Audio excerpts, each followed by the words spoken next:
الرحمن.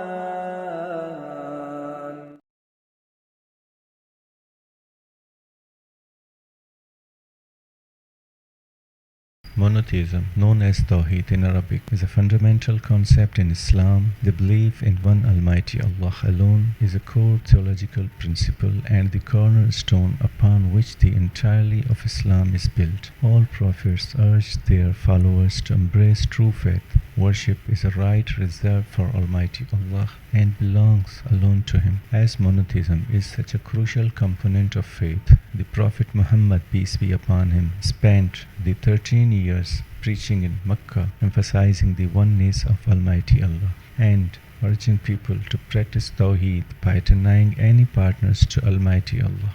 The concept of monotheism dominates in the Holy Quran and majority of its verses are monotheistic in sense. Almighty Allah is unique, invisible and incomparable. There is no deity or divine entity worthy of worship except Almighty Allah. Allah possesses several attributes including omnipotence, omniscience, omnipresence, mercy, justice and compassion. Islam vehemently rejects polytheism or associating partners with Almighty Allah. This is the gravest sin in Islam. Muslims pray 5 times a day facing the Kaaba in Mecca. This act of worship reinforces monotheism as it involves a direct connection between the believer and Almighty Allah. During prayer, Muslims reaffirm their belief in Almighty Allah's oneness. Prophet Muhammad, peace be upon him, was chosen the last and final messenger by Almighty Allah to deliver the Quran to humanity. His mission was to convey the message of monotheism, call people to worship Almighty Allah alone, and provide guidance on how to lead a righteous and moral life.